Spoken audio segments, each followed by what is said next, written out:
इस तरह के मोबाइल फोन पर कई सारे ऐप्स हैं जिस पे जुआ लगाया जाता है, जुआबाजी की जाती है, पैसे लगाए जाते हैं, हार गए तो हार गए, चला गया, जीत गए तो आ गया, सडनली रिवॉर्ड मिल गया। ये एक ऐसी चीज है इंसान को ऐसा एडिक्शन देती है। सुनिए बहुत गौर से, बहुत रिसर्च वाली बात बता रहा हूं, आप ये बात डॉक्टर से सुन सकते हैं कि ये ऐसी चीज है जो सडनली आपको रिवॉर्ड दे दे, स्पीडी रिवॉर्ड दे दे, बहुत तेजी से आपको रिवॉर्ड दे दे। आप एक गेम खेलें, झट से आपके पास 1000 और लाख रुपए आ जाएं, बहुत तेजी से स्पीडी रिवॉर्ड जब बंदे को मिलता है तो उसका हाल ये होता है कि वो आदी हो जाता है, एडिक्टेड हो जाता है। और डॉक्टर ये बात बोलते हैं कि ऐसी एडिक्शन उसके अंदर आती है कि जितनी शराब नोशी करके, जितना ड्रग्स वगैरह ले करके एडिक्शन नहीं आती, उससे कई ज्यादा इससे एडिक्शन आ जाती है।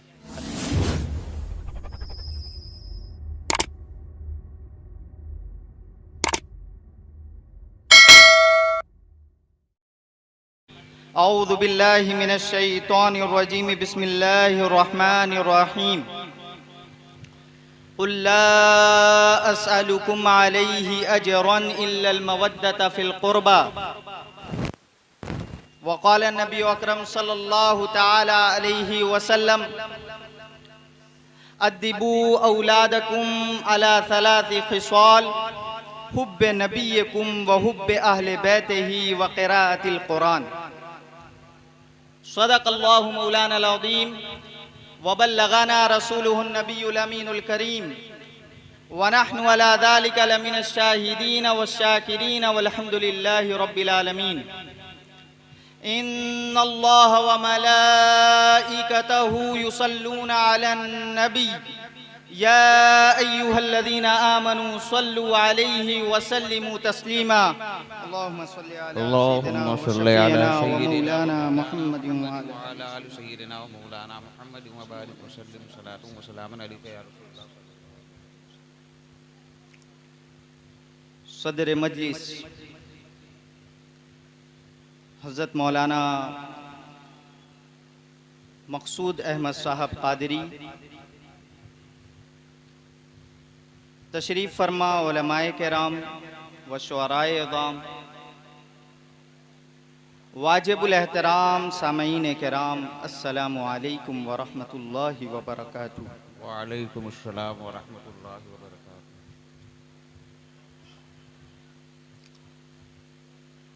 अल्लाह सुब्हानहू व तआला का शुक्र है, करम है, फ़ज़्ल है कि रब तबारक व तआला ने हमें अपने महबूबों का ज़िक्र करने के लिए जमा फरमा दिया।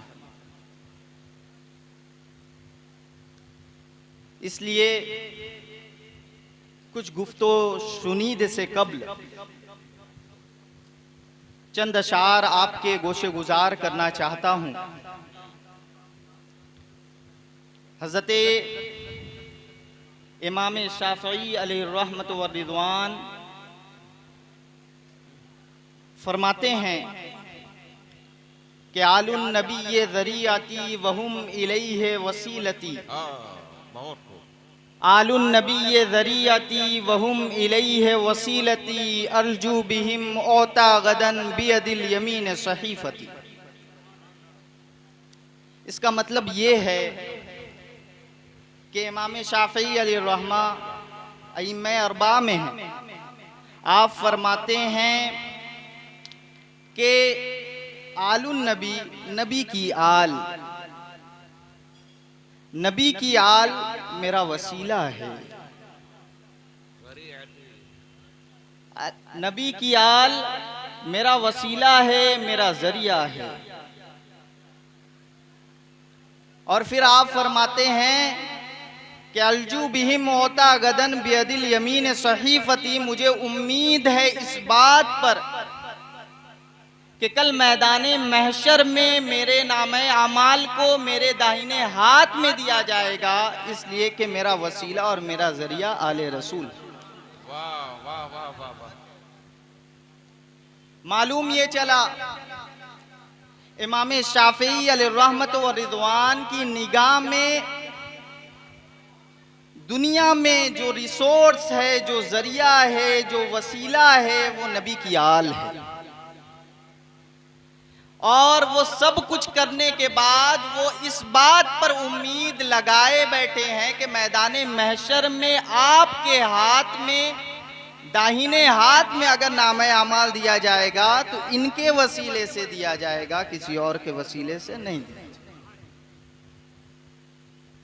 खुतबा मसूना के बाद जिस आयत करीमा की तिलावत करने का शर्फ अज़ीम हासिल किया गया, सूरह शूरा की आयत नंबर 23 में अल्लाह सुब्हानहू व तआला इरशाद फरमाता है, कुल ला अस्अलुकुम अलैहि अजरा इल्लल मवद्दता फिल कुर्बा, कि महबूब फरमा दीजिए कि मैं तुमसे कोई सवाल नहीं करता, कोई मुतालबा नहीं करता इस पर, यानी इस तबलीग पर तुमसे कोई सवाल नहीं करता, मुतालबा नहीं करता सिवाय क़राबतदारों की मोहब्बत के, मवद्दत।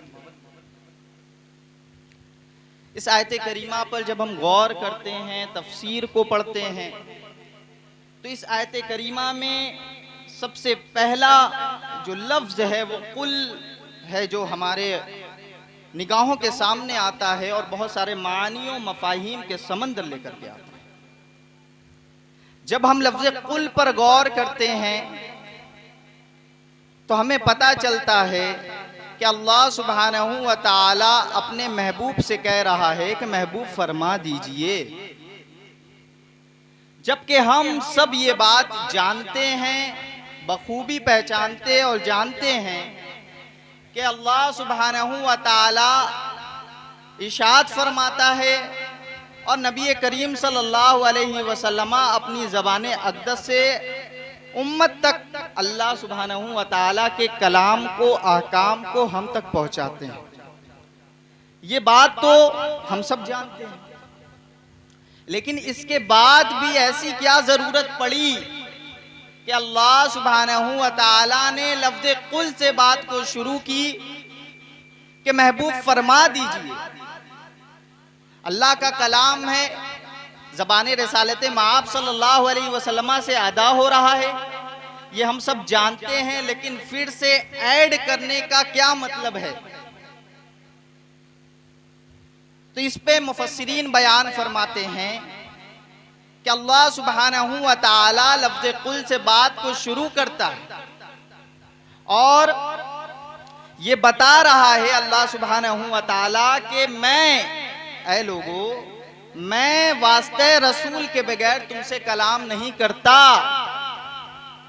मैं ज़बान रिसालत माब सल्लल्लाहु अलैहि वसल्लम के बगैर तुमको अपना अहकाम नहीं सुनाता।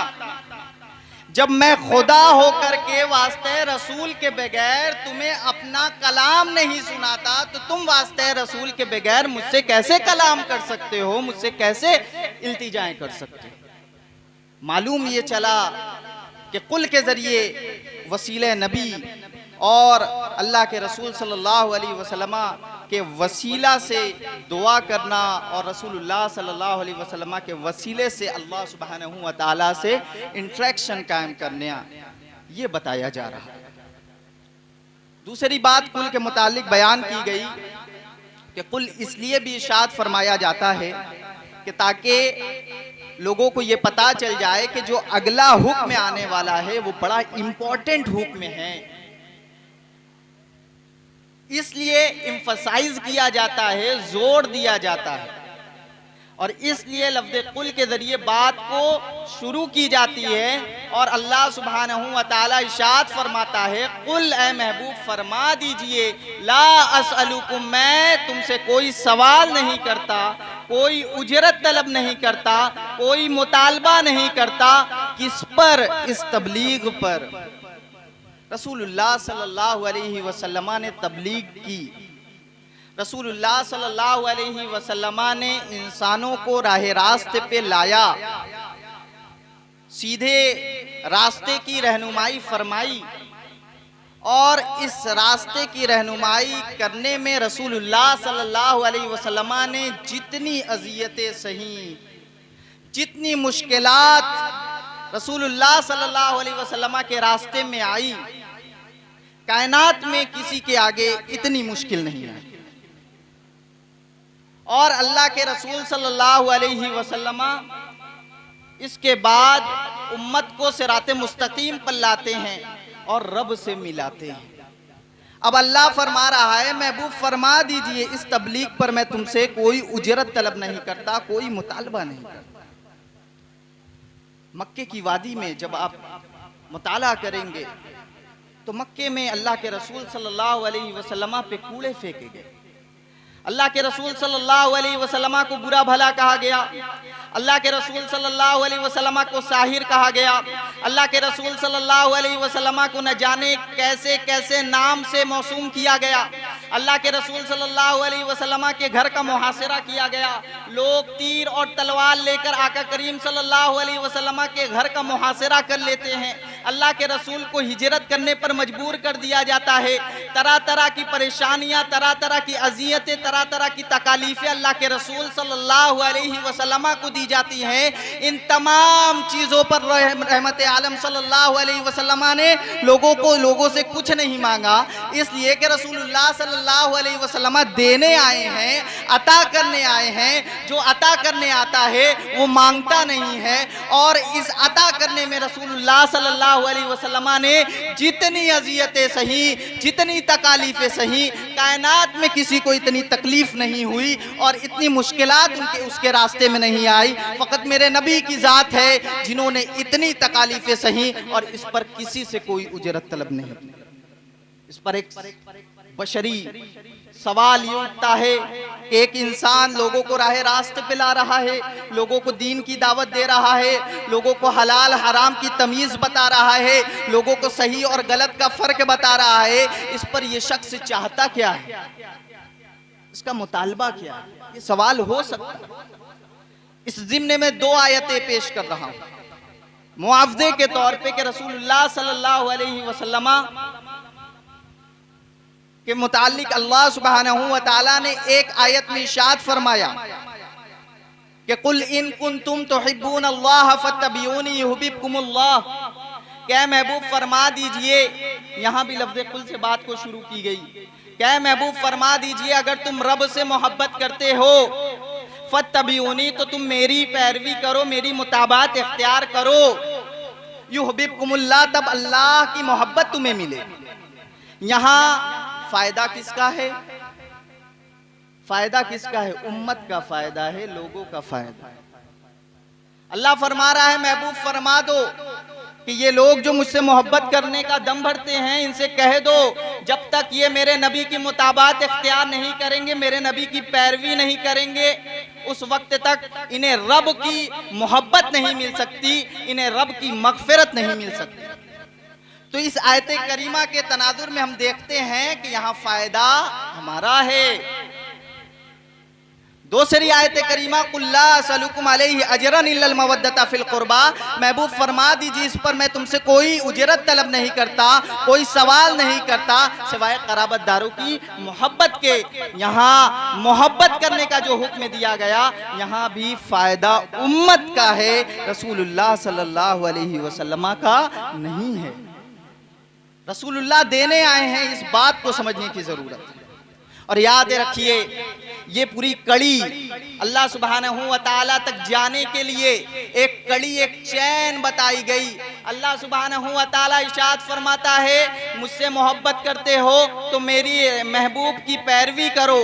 अब फिर रसूलुल्लाह फरमाते हैं, अल्लाह के हुक्म से फरमाते हैं कि ऐ नबी फरमा दो कि जब तक मेरे नबी के कराबतदारों से मोहब्बत नहीं करोगे उस वक्त तक रसूल की मुताबात नहीं होगी, और जब तक रसूल की मुताबात नहीं होगी तब तक रब तबारक व तआला तक रसाई बंदे की नहीं हो सकती। तो ये पूरी कड़ी बताई जा रही है, रब से मिलना है रसूल की मुताबात करो, रसूल की मुताबात चाहिए तो उसके लिए रसूल के अहले बैत से मवद्दत करना पड़ेगा, रसूल के अहले बैत से मोहब्बत करना पड़ेगा।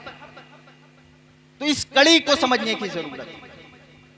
अब अल्लाह सुब्हानहू व तआला इरशाद फरमाता है, कुल ला असलुकुम अलैहि अजरन इल्लल मवद्दता फिल कुर्बा, महबूब फरमा दीजिए कि मैं इस पर तुमसे कोई सवाल नहीं करता सिवाय कराबतदारों की मवद्दत के। हाज़रीन मोहतरम, लफ्ज़ मवद्दत का इस्तेमाल क्यों किया गया? और इसका तर्जमा आमतौर पे उलमाए किराम मोहब्बत का करते हैं, लेकिन मवद्दत और मोहब्बत में भी फर्क है। आज मैं उसको आपके गोशे गुजार करूंगा। अल्लाह सुब्हानहू व तआला ने लफ्ज़ मोहब्बत का इस्तेमाल क्यों नहीं किया, मवद्दत का इस्तेमाल क्यों किया? इसके दरमियान फर्क क्या है? मोहब्बत कहते हैं अल महब्बतु हिया सिफतुन नफ्सियतुन तंबउ मिनल क़ल्ब, कि मोहब्बत एक नफ्सियाती कैफियत का नाम है, एक फीलिंग्स का नाम है जो इंसान के दिल पर वारिद होती है। इंसान को किसी से मोहब्बत होती है, किसी को देखकर उसके दिल में उसके मुतालिक मोहब्बत हो जाती है।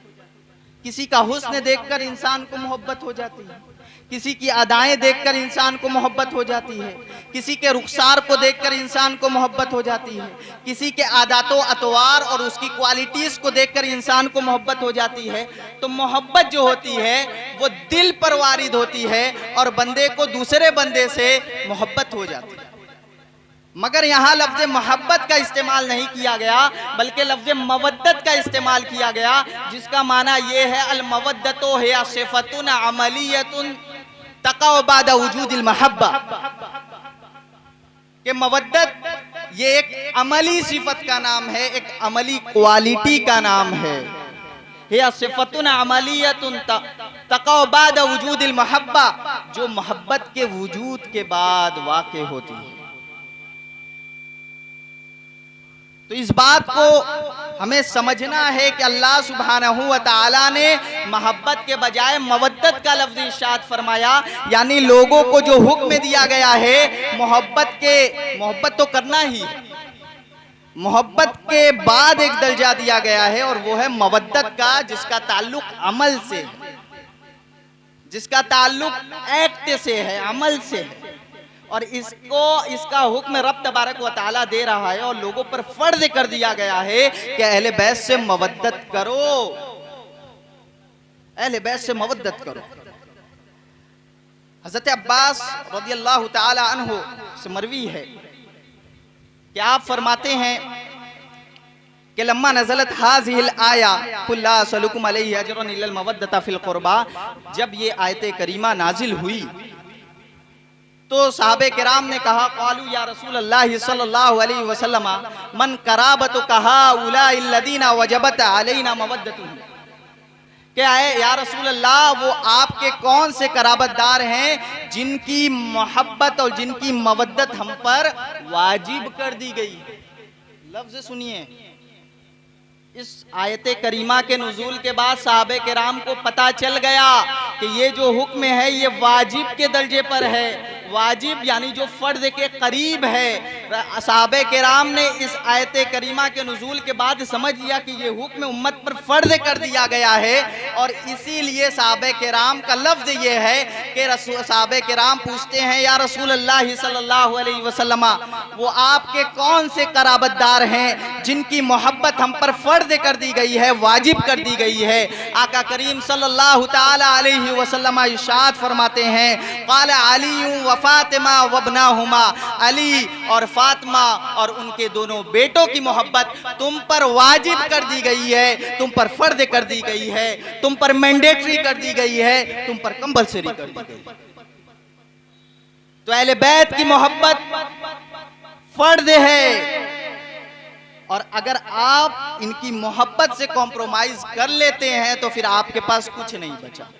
एक और हदीस है, एक और हदीस आपको सुनाता हुआ आगे बढ़ूं कि अल्लाह के रसूल सल्लल्लाहु अलैहि वसल्लम इरशाद फरमाते हैं, इब्ने माजा की हदीस है कि वल्लाहि ला यदखुलु क़ल्बा रजुलिल ईमान, कि खुदा की कसम उस वक्त तक लोगों के दिल में ईमान दाखिल ही नहीं हो सकता जब तक के उसके दिल में अल्लाह के लिए और मेरे कराबत की वजह से मेरे अहले बैत की मोहब्बत उसके दिल में दाखिल ना हो जाए, उस वक्त तक उस ईमान दाखिल नहीं हो सकता उसके दिल में। तो अब सोचिए मोहब्बत अहले बैत किस कदर अहम है, किस कदर जरूरी है। अल्लाह के रसूल सल्लल्लाहु अलैहि वसल्लम इरशाद फरमाते हैं, अलज़िमू मवद्दतना अहलल बैत, ऐ लोगो मेरी अहले बैत से मवद्दत को लाजिम पकड़ो, मजबूती से लाजिम पकड़ो। फ़इन्नहु मन लक़ियल्लाह अज़्ज़ा व जल्ला व हुवा यवद्दुना, जो शख्स अल्लाह सुब्हानहू व तआला से मैदान महशर में मुलाकात करेगा इस हाल में के उसके दिल में मेरे अहले बैत की मवद्दत होगी, मवद्दत होगी। हुआ यवद्दुना लफ्ज जो बयान किया गया है वो मवद्दत का बयान है। मोहब्बत से सिर्फ काम नहीं चलेगा, मवद्दत करना पड़ेगा। आज की गुफ्तगू इसी पर होगी। सिर्फ मोहब्बत से और मोहब्बत का दम भरने से काम नहीं चलेगा, मवद्दत से काम चलेगा। और अल्लाह के रसूल फरमा रहे हैं, अलज़िमू मवद्दतना अहलल बैत, ऐ लोगों मेरी अहले बैत से मवद्दत करने को लाजिम पकड़ो। और कल मैदान महशर में जब बंदा अल्लाह के हुजूर जाएगा और अल्लाह से मुलाकात करेगा इस हाल में कि उसके दिल में मेरे अहले बैत की मवद्दत होगी, उसकी जिंदगी में मेरे अहले बैत की मवद्दत होगी, दखलल जन्नत बिशफाअतिना, तो वो जन्नत में दाखिल हो जाएगा हमारी शफाअत के जरिए। अल्लाह के रसूल सल्लल्लाहु अलैहि वसल्लम आगे इरशाद फरमाते हैं, वल्लज़ी बियदिही नफ्सी, कसम है उस जात पाक की जिसके कब्ज़े कुदरत में मेरी जान है। अल्लाह के रसूल सल्लल्लाहु अलैहि वसल्लम इरशाद फरमाते हैं, अयनफ़उ अहदन, क्या किसी शख्स का अमल उसको फायदा पहुंचा सकता है, इल्ला बिमारिफत हक़ना, मगर ये कि वो हमारे हक को पहचान ले। यहाँ रसूलुल्लाह सल्लल्लाहु अलैहि वसल्लम ने वाज़े कर दिया कि जिन लोगों ने हमारे हुकूक को नहीं जाना, हमें ना पहचाना, हमारी शान को ना पहचाना, उन लोगों के अमाल उनको कोई फायदा नहीं पहुंचा सकते, कोई बेनिफिट नहीं हो सकता, उनके अमाल उनको कोई बेनिफिट नहीं दे सकते। तो इस हदीस से ये भी बात पता चल गई कि अल्लाह के रसूल सल्लल्लाहु अलैहि वसल्लम जिस तरह कुरान करीम की आयत में लफ्ज़ मवद्दत का जिक्र किया गया, मवद्दत का ताल्लुक अमल से है, और इसी तरह अल्लाह के रसूल हदीस में इरशाद फरमा रहे हैं कि जो बंदा मवद्दत करेगा वही कल मैदान महशर में जन्नत में जाएगा, मेरी शफाअत का हकदार होगा। मालूम ये चला मोहब्बत के दम भरने से काम नहीं चलेगा जब तक बंदे के अंदर, बंदे के अमल में, बंदे के जिंदगी में मवद्दत नहीं आएगी, उस वक्त तक बंदा कामयाब नहीं हो सकता। अब पता चला मोहब्बत और मवद्दत क्या है। मोहब्बत में लोग झूठ बोल देते हैं, कह देते हैं हम भी अहले बैत से मोहब्बत करते हैं, मद्दे मुकाबिल क्यों बढ़ा देते हैं। कहते हैं हम भी मोहब्बत करते हैं, मगर आप इतना क्यों बयान करते हैं। तो सुन लीजिए, मोहब्बत का दावा झूठा हो सकता है, मवद्दत झूठी नहीं हो सकती। मवद्दत इंसान की जिंदगी में नजर आती है, उसके अमल से नजर आती है, उसके उठने से नजर आती है, उसके बैठने से नजर आती है, उसके गुफ्तगू करने से नजर आती है, उसके चलने फिरने से नजर आती है, उसके ताल्लुकात से नजर आती है। तो मवद्दत जो है वो जाहिरी चीज है। अल्लाह सुब्हानहू व तआला ने इसीलिए कह दिया कि तुम जाहिरी तौर पे भी मेरे नबी के आल से मवद्दत करना, और जब मवद्दत करोगे तब कामयाब हो, मोहब्बत के दम भरने से कुछ नहीं होगा।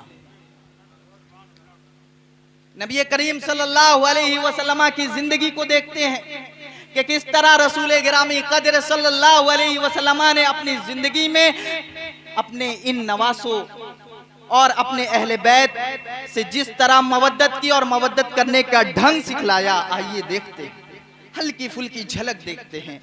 नबी करीम सल्लल्लाहु अलैहि वसल्लम बाजार में जा रहे हैं, अपने नवासे को कंधे पर बिठा कर जा रहे हैं। ताजदारे कायनात, जिन्होंने लोगों को जहन्नम में जो लोग लटके हुए थे उन्हें बाहर निकाल निकाल कर जन्नत की तरफ लाए, वो नबी जिन्होंने आसमानों का सैर की और जो मक्का लामक्का पहुंचे, वो बाजार में अपने नवासों को कंधे पर बिठा कर चल रहे हैं। आप कर सकते हैं? आप करेंगे? करेंगे क्या? अगर आपसे कोई कह दे तो आप ये कहेंगे भाई क्या लोग कहेंगे?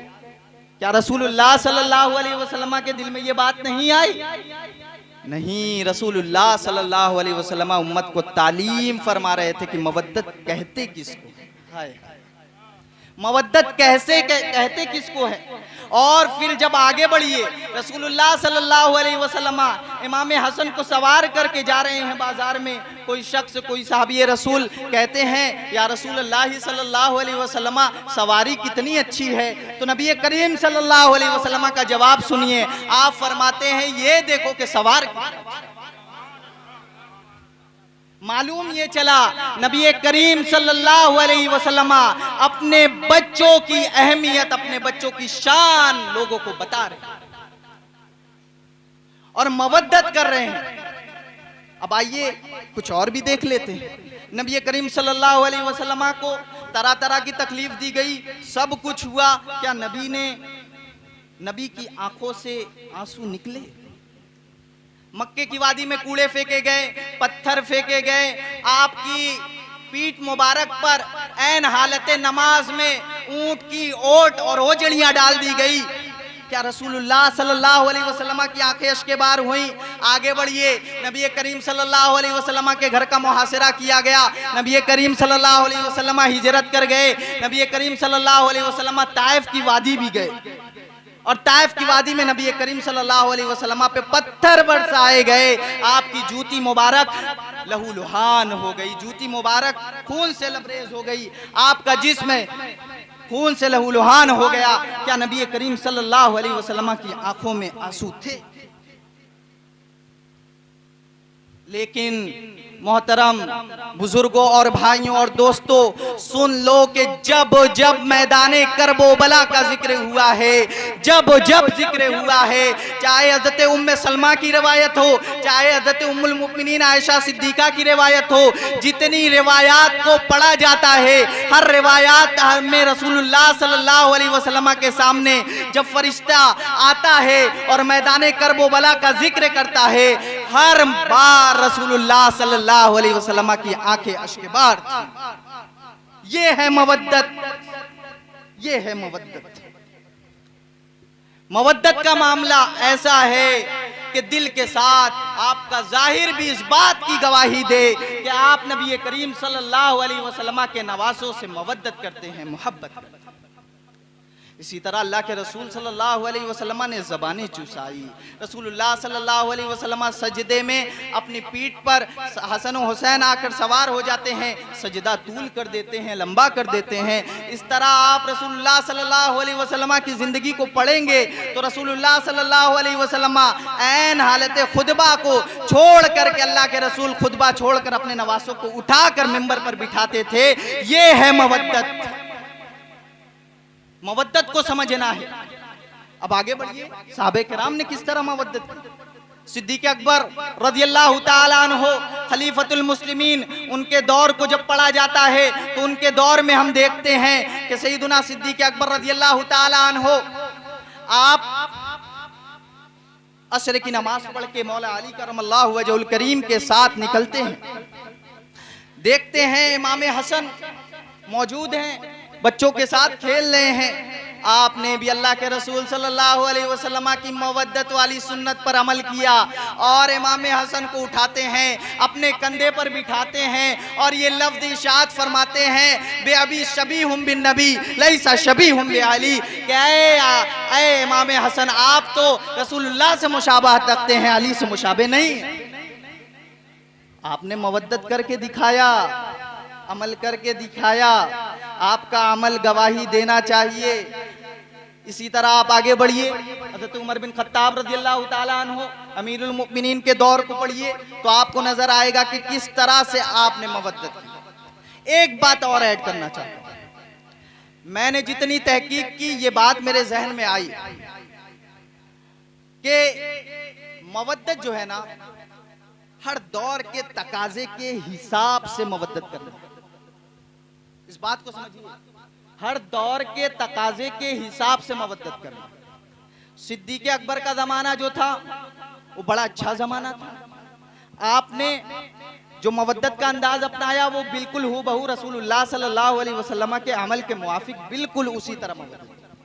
अमीरुल मुमिनीन उमर बिन खत्ताब रज़ियल्लाहु ताला अन्हु के ज़माने को देखते हैं तो हम देखते हैं कि हज़रत उमर बिन खत्ताब रज़ियल्लाहु ताला अन्हु जब मदाइन से माले गनीमत आता है, जब मदाइन से माले गनीमत आता है, मस्जिद नबवी शरीफ में खजाने रख दिए जाते हैं, दिरहमो दनानीर रख दिए जाते हैं, तो उस वक्त हज़रत उमर बिन खत्ताब रज़ियल्लाहु ताला अन्हु आपने हजरत इमाम हसन और हुसैन को 1000 दिरहम अता फरमाया और लोगों को 5000 अता, और लोगों को 500 अता फरमाया और इमाम हसन और हुसैन को 1000 अता फरमाया। अब देखिए यहां मवद्दत का अंदाज अलग है, यहां मवद्दत का अंदाज अलग है। अल्लाह के रसूल सल्लल्लाहु अलैहि वसल्लम सबको बराबर दे रहे हैं माले गनीमत में से जो कुछ आ रहा है, बल्कि खुद नहीं रख रहे हैं, अपनी आल औलाद के लिए नहीं रख रहे हैं। मगर यहाँ उमर बिन खत्ताब रज़ियल्लाहु ताला अन्हु के मवद्दत का आलम देखिए, मवद्दत का मामला देखिए कि वो हसन और हुसैन को तरजीह दे रहे हैं और लोगों पर। ये है मवद्दत।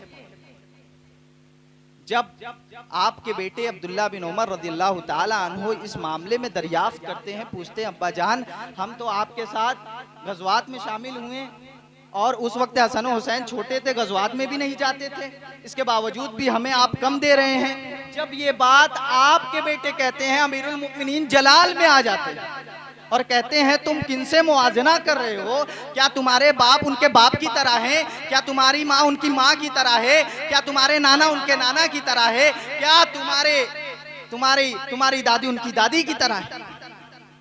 मालूम ये चला मवद्दत हर दौर के हिसाब से अलग अलग तरीके से किया जाएगा। किसी एक अमल को मुतय्यन नहीं किया गया, खास नहीं किया गया, स्पेशल नहीं किया गया कि उम्मत को इसी तरह मवद्दत करना है, बल्कि मवद्दत ये है कि जिस दौर में जैसा तकाजा होगा अहले बैत के साथ वैसा मवद्दत का सुलूक किया जाएगा। अगर दौर बदलेगा और ऐसे लोग भी पैदा होंगे जो अहले बैत को बुरा भला कहेंगे, सबको लान करेंगे, तो उस दौर में भी साहबे किराम ने अलग अलग तरीके से मवद्दत की मिसाल पेश की है। अब आगे बढ़िए, आप देखिए कि जब उस्मान गनी रज़ियल्लाहु ताला उमर बिन खत्ताब रज़ियल्लाहु ताला अन्हु के जमाने के बाद उस्मान गनी रज़ियल्लाहु ताला अन्हु का दौर आता है, आपके जमाने के बाद मौला अली करमल्लाहु वजहुल करीम का दौर आता है, और उसके बाद हज़रत इमाम हसन मुज्तबा अलैहिस्सलाम का दौर आता है, और उसके बाद बनु उमैया के हाथों कटकनी हुकूमत कायम हो जाती है। अब जब कटकनी हुकूमत कायम हो जाती है तो बनु उमैया का ये शियार बन गया, तरीका बन गया कि ये अहले बैत को गाली देते थे, मस्जिद के मिंबरों से गाली देते थे और बुरा भला कहते थे। मरवान अमीर शाम जब हुकूमत पे बैठे और हुकूमत कर रहे थे तो मदीने में जो वाली था वो मरवान था। मरवान मिंबर से गाली देता था, हसन और हुसैन की मौजूदगी में गाली दिया करता था। यही नहीं, ये लोग खामोश रहते, सादगी पसंद, रसूलुल्लाह सल्लल्लाहु अलैहि वसल्लम की हैयत, सरदारी, फैयाजी, बहादुरी इनको दी गई थी मीरास में, तो ये उसी तरह खामोश बैठे रहते थे। वो चिढ़ गया कि ये लोग कोई रिएक्शन नहीं कर रहे, एक्शन का रिएक्शन, अक्सर लोग एक्शन का रिएक्शन फौरन कर देते, यही सबसे बड़ी गलती है। अहले बैत को अगर हम पढ़ रहे हैं, अहले बैत के मानने वाले हैं, तो एक्शन का रिएक्शन मत करें।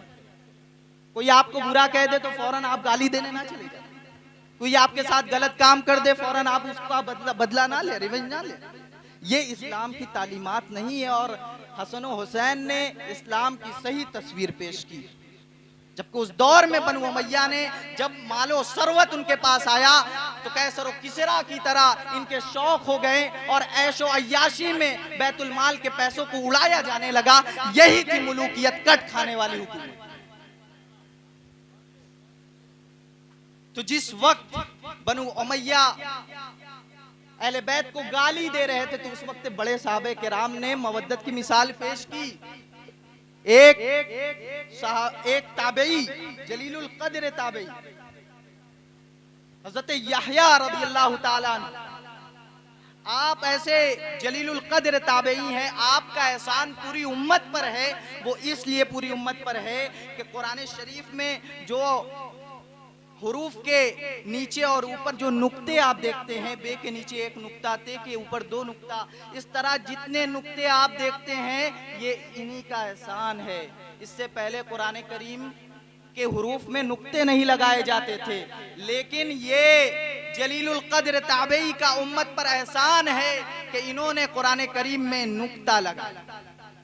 और मजे की बात यह है कि उनके दौर में हज्जाज जो था बड़ा जालिम बादशाह, और ये सियासी प्रोपेगंडे बनु उमैया के थे कि वो देख रहे थे लोग मवद्दत कर रहे हैं, लोग मोहब्बत कर रहे हैं अहले बैत से, और अहले बैत को बड़ा उनका अदब व एहतराम कर रहे हैं, बड़ा एटिकेट कर रहे हैं, उनके साथ बड़े अच्छे से सुलूक करते हैं।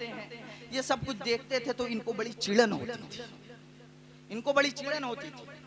लेकिन हुकूमत इन्हीं के हाथों में थी, हुकूमत की बागडोर इन्हीं के हाथों में थी। अब इन्होंने क्या किया कि ये कहना शुरू कर दिया कि हसन और हुसैन को आले रसूल ना कहो, ये तो आले अली है।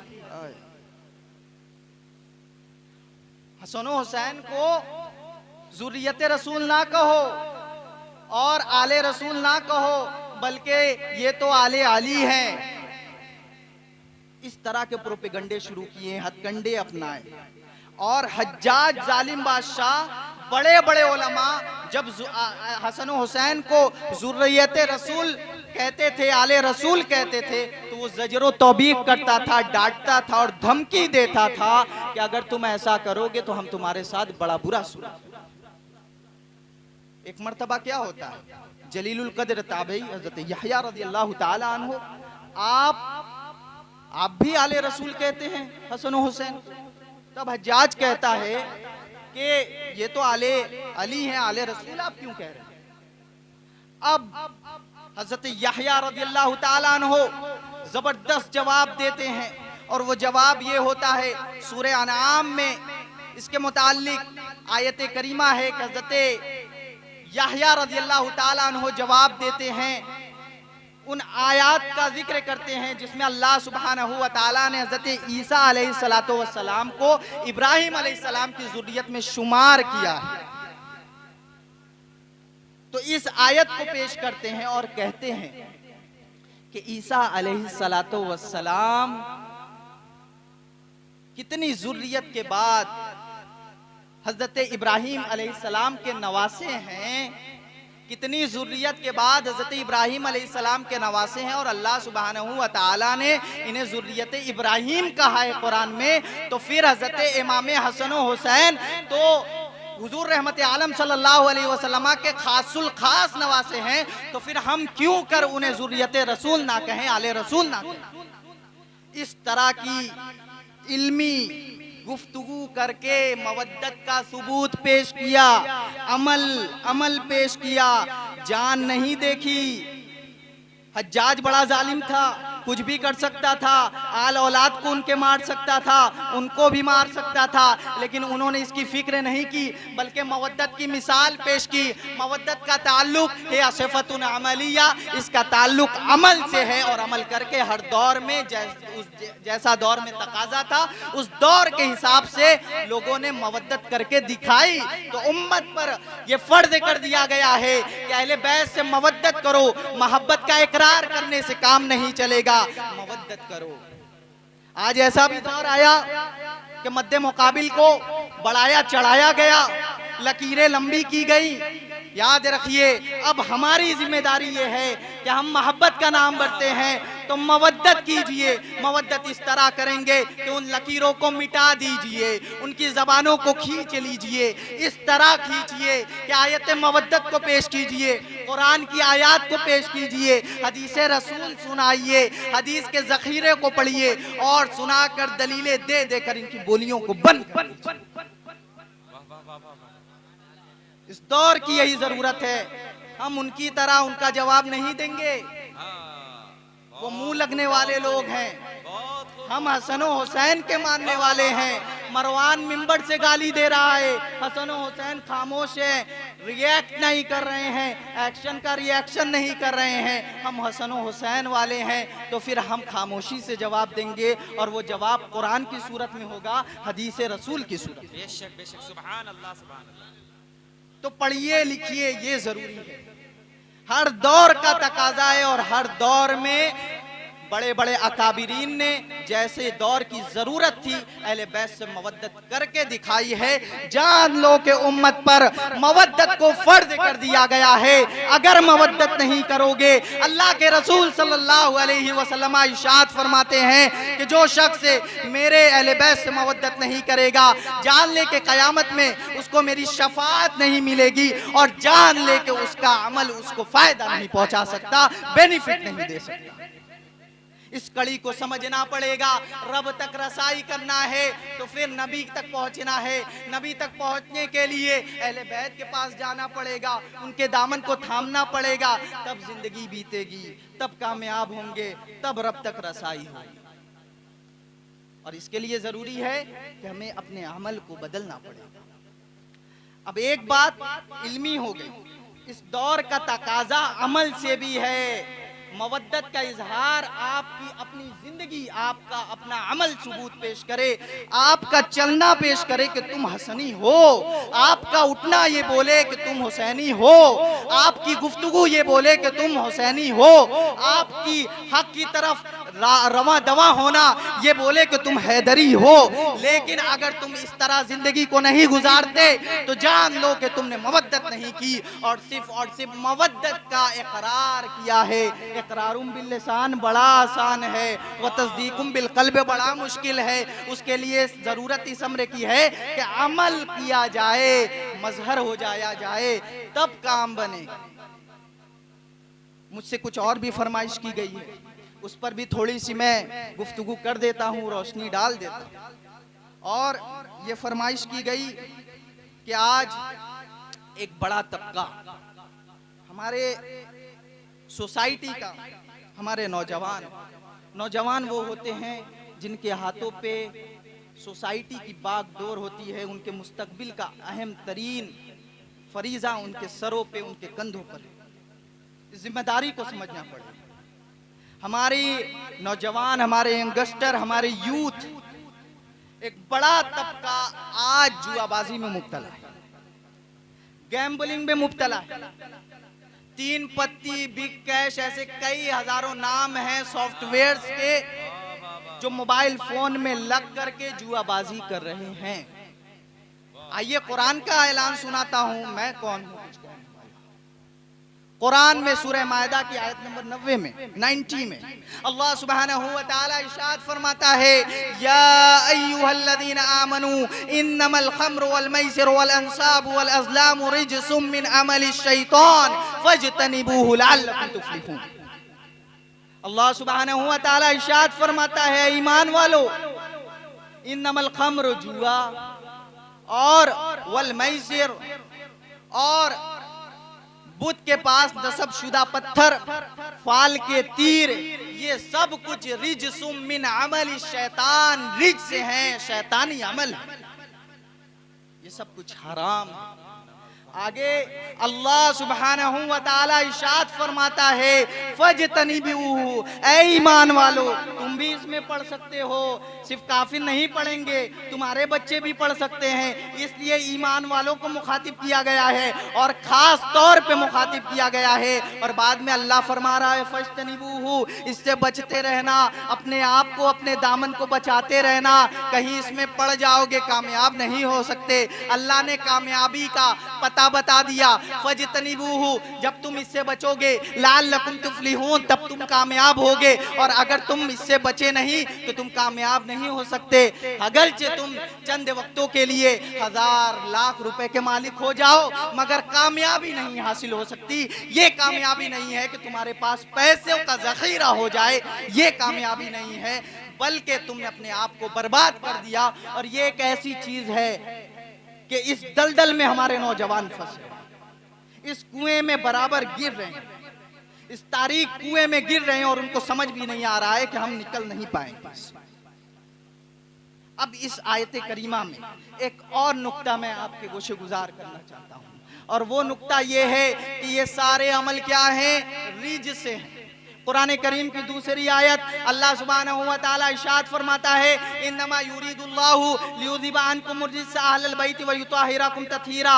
बस अल्लाह तो यही चाहता है, ऐ अहले बैत किराम, ऐ अली, ऐ फातिमा, ऐ हसन व हुसैन, अल्लाह तो बस यही चाहता है कि आपको हर तरह के रिज से, हर तरह की नापाकी से आपको दूर कर दे। इसी रिज का जिक्र लफ्ज़ रिज इस आयत करीमा में भी किया गया कि तुम अगर जुआ खेलते हो, तुम अगर ताश खेलते हो, तुम जुआबाजी करते हो, तो ये सब कुछ क्या है, रिज से है। रिज्सुम मिन अमल शैतान, और शैतानी अमल है। लिहाजा हम अहले बैत का मोहब्बत का दम भरते हैं, अहले बैत से मवद्दत का दम भरते हैं, तो जान लो कि अहले बैत रिज से पाक थे, तो अपने आप को भी रिज से पाक करना पड़ेगा, अपने आप को भी जुआबाजी से पाक करना पड़ेगा, अपने आप को हर तरह की आलाइश से पाक करना पड़ेगा, और अपने आप को पाकीज़ा बनाकर पाकीज़ा जिंदगी गुजारना पड़ेगा। तब जाकर रिज से वाला मामला हल होगा। हर तरह के रिश्ते से अहले बैत मुक्त हैं, पाक हैं, मगर हम अहले बैत का दम भरे और हमारे अपने दामन में रिश्ते से लगाओ। ये कैसा दावा मोहब्बत है, ये कैसी मोहब्बत का दावा करते हो। मालूम ये चला कि मवद्दत बड़ी जरूरी है, इसीलिए मवद्दत का हुक्म कुरान में अल्लाह ने दिया, इसीलिए मवद्दत का जिक्र को हदीस रसूल में रसूलुल्लाह ने दिया, इसीलिए मवद्दत का सबूत सहाबे किराम ने दिया, इसीलिए मवद्दत का सबूत ताबईन ने दिया। लिहाजा मवद्दत का सबूत आज इस दौर में देने की जरूरत है। अगर तुम नहीं दोगे तो कामयाब नहीं हो सकते। कामयाबी की दलील भी अल्लाह ने बता दी कि उसके लिए जरूरी है कि तुम्हें इन नापाकियों से, इस तरह के रिज्स से बचना पड़ेगा। जब तुम इस तरह के रिज्स से बचोगे तब कामयाब हो। ये जुआबाजी जो है कई तरीके से लोग करते हैं। मसलन बाज लोग मैच खेलते हैं, उस पे भी जुआ लगा लेते हैं। आप लूडो खेलें, जुआ लगा लें। इस तरह के मोबाइल फोन पर कई सारे ऐप्स हैं जिस पे जुआ लगाया जाता है, जुआबाजी की जाती है, पैसे लगाए जाते हैं। हार गए तो हार गए, चला गया, जीत गए तो आ गया, सडनली रिवॉर्ड मिल गया। ये एक ऐसी चीज है, इंसान को ऐसा एडिक्शन देती है। सुनिए बहुत गौर से, बहुत रिसर्च वाली बात बता रहा हूं। आप ये बात डॉक्टर से सुन सकते हैं कि ये ऐसी चीज है जो सडनली आपको रिवॉर्ड दे दे, स्पीडी रिवॉर्ड दे दे, बहुत तेजी से आपको रिवॉर्ड दे दे। आप एक गेम खेलें, झट से आपके पास 1000 और लाख रुपए आ जाएं, बहुत तेजी से स्पीडी रिवॉर्ड जब बंदे को मिलता है तो उसका हाल ये होता है कि वो आदी हो जाता है, एडिक्टेड हो जाता है। और डॉक्टर ये बात बोलते हैं कि ऐसी एडिक्शन उसके अंदर आती है कि जितनी शराब नोशी करके, जितना ड्रग्स वगैरह ले करके एडिक्शन नहीं आती, उससे कई ज्यादा इससे एडिक्शन आ जाती है। हमारी नस्ल इसमें मुब्तला है, हमारी कौम इसमें मुब्तला है, और हम समझते हैं कि कोई दिक्कत नहीं।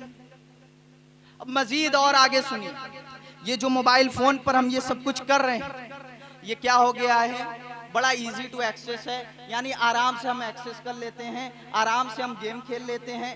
पहले का दौर ऐसा नहीं था। पहले के दौर में वालिदैन जो थे बड़ी नजर रखते थे बच्चों पर, वो बाहर फिजिकली भी कुछ ऐसा काम नहीं कर सकते थे। वालिदैन ज़जर तौबीक करते थे, मारते थे। लेकिन आज बच्चे चादर के अंदर छुपकर मोबाइल फोन में गैम्बलिंग कर रहे हैं, जुआ खेल, बाप को पता नहीं, माँ को पता नहीं, लेकिन बहर के बहुत जगह लोगों को पता है, इसके बावजूद भी बच्चों को मना नहीं कर रहे। ये किस दर्जे पर हम आ गए? हम किस तरह से अहले बैत से मवद्दत करेंगे बताइए। और मजे की बात यह है जो मैं साइंसी बात बताना चाहता हूं वो यही है कि डॉक्टर कहते हैं जब इस तरह की स्क्रीन में बच्चा और नौजवान मुब्तला होता है तो उसके जहन में एक डोपामीन की किस्म का केमिकल रिलीज होता है। थोड़ा सा समझिए, बहुत हार्ड मैं नहीं बताऊंगा, हल्की बात बताऊंगा। डोपामीन एक किस्म का केमिकल है, वो रिलीज होता है। वो रिलीज कब कब होता है ये बहुत जरूरी भी है। आप खाते हैं जो लज्जत मिलती है डोपामीन की वजह से होती है। आप और भी जो काम करते हैं उससे डोपामीन मिलता है, लेकिन ये क्या होता है थोड़े वक्त के लिए होता है, टेम्परेरी होता है। खाना खाया लज्जत मिली, बात खत्म। ये इस तरह का डोपामीन होता है जो रिलीज होता है। लेकिन डॉक्टर ये बात बताते हैं कि अगर मुझे ऑप्शन दिया जाए, दो ऑप्शन दिया जाए, एक ऑप्शन ये दिया जाए कि हम अपने बच्चों के हाथों में आग का कोयला उसके हाथ में रख दें, और डॉक्टर दूसरा ऑप्शन देता है कि मोबाइल, उसके वालिदैन ऑप्शन दे कि मोबाइल रख दे उसके हाथ में या उसके हाथ में आग का कोयला रख दे, तो डॉक्टर इस बात को प्रेफर करता है कि अपने बच्चों के हाथ में आग वाला कोयला डाल दो मगर मोबाइल नहीं देना। ये चीज ट्रैप है, ट्रैपिंग सिस्टम। आपने अभी कुछ नहीं पढ़ा है। यहूदियों ने बड़ा बड़ा काम किया है, उम्मत को इसी में फंसा दिया है, ट्रैप कर दिया है, घंटों ऐसे गुजर जाते। एक और बात डॉक्टर बताता है कि जो आजकल रील्स चल रहा है फेसबुक पर, यूट्यूब पर, इंस्टाग्राम पर, देयर आर मैनी एप्स, बहुत सारे एप्स पे ये सब तमाम चीजें फैसिलिटीज अवेलेबल है। उस पे ये जो वीडियो चल रहा है, एक वीडियो 10 सेकंड का, 10 सेकंड में जितना आपका डोपामीन रिलीज होता है, आपका डोपामीन 4 घंटे 3 घंटे फिजिकली कोई गेम खेलेंगे, क्रिकेट खेलेंगे, अपने वालिदैन के साथ उठेंगे बैठेंगे, 3 घंटा में रिलीज होगा। लेकिन 10 सेकंड का वीडियो देखेंगे तो उससे कई ज्यादा डोपामीन आपके जहन में रिलीज हो जाएगा, और आपका अपना जहन ऐसा आदी होगा डोपामीन का, ऐसा आदी हो जाएगा तो उसको मजीद चाहिए, मजीद चाहिए, मजीद चाहिए, और इस तरह से वो अपनी जिंदगी को बर्बाद कर लेता है। अगर गैम्बलिंग कर रहा है, करते करते और चाहिए और चाहिए और चाहिए, और फिर क्या होता है डिप्रेशन और एंजाइटी का मरीज हो जाता है, रात भर नींद नहीं आती है और हमेशा परेशान रहता है, लोगों से कटा कटा रहता है, लोगों से गुफ्तगू नहीं कर पाता, सोशल रिलेशन उसका खत्म हो जाता है, इस तरह की बीमारी में मुब्तला होता है और मर जाता है। लोगों ने क्यों नहीं बताया आपको? मालूम है क्यों नहीं बताया? मिलियन बिलियंस का कारोबार होता है, उनकी दुकानें बंद हो जाएंगी।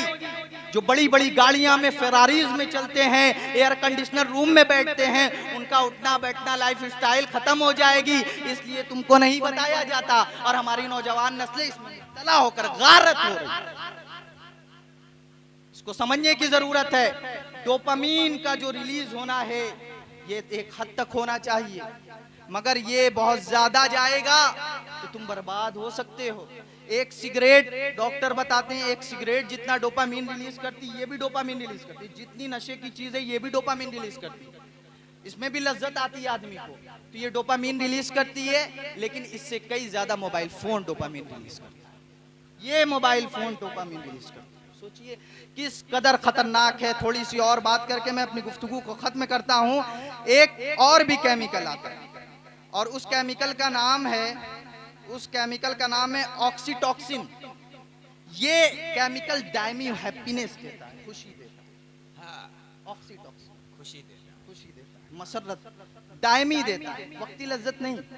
वक्ती लज्जत मिल गई फिर बाद में फिर आदमी को चाहिए, वक्ती लज्जत नहीं। गौर कीजिए मेरी इस बात को कि वक्ती लज्जत नहीं, बल्कि ऑक्सीटॉक्सिन ऐसा होता है कि अगर आप अपनी माँ के हाथ को चूम रहे हैं, अपनी वालदा के साथ बैठकर गुफ्तगू कर रहे हैं, उनके चेहरे की ज़ियारत कर रहे हैं, तो अल्लाह सुब्हानहू व तआला एक ऐसी हैप्पीनेस बंदे के अंदर देता है, खुशी देता है। वो खुशी दायमी होती है, टेम्परेरी नहीं होती है, और ये दायमी खुशी ऐसी होती है आदमी को सुकून मिल जाता है। यही सुकून सब कुछ है, और ये सुकून ऑक्सीटॉक्सिन रिलीज नहीं हुआ, सिर्फ डोपामीन रिलीज हुआ, कभी खुश नहीं रह सकते, बर्बाद। एक तो कुरान और हदीस में वाज़े तौर पे जुआबाजी हराम है, बता दिया गया। दुनिया की जिंदगी तुम्हारी बागारत हो जाएगी, जहन्नुम से भी बदतर हो जाएगी, ये डॉक्टर कहते हैं। इसको समझने की जरूरत है हाज़रीन मोहतरम। हमें अपने बच्चों को भी बचाना है और इस तरह की बीमारियों को से दूर रहना है और अपने दामन को इस तरह की लग्जिशों और इस तरह की चीजों से बचाना है, तब जाके मवद्दत का हक अदा होगा। मवद्दत करना चाहते हो तो अहले बैत से मवद्दत इस तरह करोगे कि अपने दामन को रिश्ते से पाक करना पड़ेगा। वो नापाकी कौन है? जुआबाजी वाली नापाकी। वो नापाकी कौन है? घंटों मोबाइल में लगने वाली नापाकी। इस तरह की तमाम नापाकियों से अपने आप को बचाना पड़ेगा। अब आपने समझ लिया कि डोपामीन ऑक्सीटॉक्सिन क्या है, इसलिए डोपामीन ज्यादा रिलीज मत करो, बहुत बुरा हो सकता है तुम्हारे साथ। हमें जरूरत इस अम्र की है कि हम अहले बैत के दामन को पकड़ लें और अपनी जिंदगी में उतार लें। तो अब हमें इल्मी काम भी मवद्दत वाला करना है। दूसरा काम यह है कि हमारी अपनी जिंदगी मवद्दत में गुजरे अहले बैत से। वो मवद्दत यही है कि सिर्फ गली में हुसैन और हसन का नारा नहीं लगाना है भाई, अपनी जिंदगी को बदलना है। अमल से जिंदगी बनती है, जन्नत भी जहन्नम भी। ये खाकी अपनी फितरत में ना नूरी है ना नारी है, तो अमल से ही जन्नत मिलेगी और जहन्नम मिलेगा। वरना आप ये जान लीजिए, सिर्फ ज़बानी इकरार करते फिरिए, जिंदगी गुजार लेंगे, बाद में पता चलेगा क्या होना है। इसलिए हमें ज़रूरत इस अम्र की है कि मवद्दत, इल्म वाली मवद्दत भी करना है अहले बैत के साथ और अमल वाली मवद्दत भी करना है। और वो इस तरह करना है कि अपनी ज़िंदगी को खुशगवार बना लेना है। इस चीज़ से जितना हो सके दूर रहो। थोड़ी बहुत जो ज़रूरत है, ज़रूरत के तहत इस्तेमाल करो, मगर बिल्कुल इसके साथ जियो मत। आप एक दिन नहीं छोड़ सकते मोबाइल, एक दिन 2 दिन छोड़ेंगे डॉक्टर कहते हैं कि आप ये महसूस करेंगे कि आपका अपना सगा भाई मर गया। कैसी मिसाल दे रहे हैं, सोचिए, छोड़ कर देखिए, मुझे बताइए। तो अगर आप फोन छोड़ते हैं तो 1-2 दिन में आपको लगता है मेरा भाई मर गया, मेरा भाई बिछड़ गया। सोचिए मोबाइल फोन ने कितना ट्रैप किया। यही दज्जाली फितना है जो यहूदी इजराइल वहां से बैठ करके कर रहे हैं और सारी दुनिया पे इस तरह हुकूमत कर रहे हैं। एक फोन आप उठाएंगे, यूट्यूब खोलेंगे, तरह तरह की गंदी वीडियोज आएंगी और नौजवानों का दिमाग बर्बाद हो रहा है इस तरह से डोपामीन रिलीज कर करके। हाज़रीन मोहतरम, ये चंद बातें मैंने आपके गोशे गुजार कर दिया। अहले बैत से सिर्फ मोहब्बत नहीं करना है, मोहब्बत तो लाजिम और मैंडेटरी है ही, इसके साथ साथ लाजिम और कंपलसरी मवद्दत को भी कर दिया गया है, इसलिए हमें मवद्दत करना है। आखिरी हदीस, अल्लाह के रसूल सल्लल्लाहु अलैहि वसल्लम ने तालीमात फरमा दी, ऐ लोगो अद्दबू औलादकुम अला सलासे खसवाल, कि अपने औलाद को 3 चीजों पर तरबियत दो, नर्चरिंग करो, परवरिश करो 3 बातों पर। और वो 3 बातें कौन है? हुब्बे नबीकुम, अपने नबी की मोहब्बत उनके दिलों में डाल दो। और दूसरी बात क्या है? दूसरा मेयार अल्लाह के रसूल ने क्या बताया कि मेरे अहले बैत से मोहब्बत करो, यानी मवद्दत वाली मोहब्बत करो। तीसरा मेयार अल्लाह के रसूल फरमाते हैं व क़िराअतिल कुरान, कुरान की तिलावत करना सिखाओ। इन 3 मनहज पर अपने बच्चों की परवरिश करो, दुनिया में भी कामयाब रहोगे, आखिरत में भी कामयाब रहोगे। बस यही आज का मैसेज है। दुआ है कि अल्लाह सुब्हानहू व तआला हम सबको अहले बैत से सच्ची और पक्की मोहब्बत करने की तौफीक अता फरमाए और मवद्दत भी करने की तौफीक अता फरमाए। व आखिरु दावाना अनिल हम्दुलिल्लाहि रब्बिल आलमीन।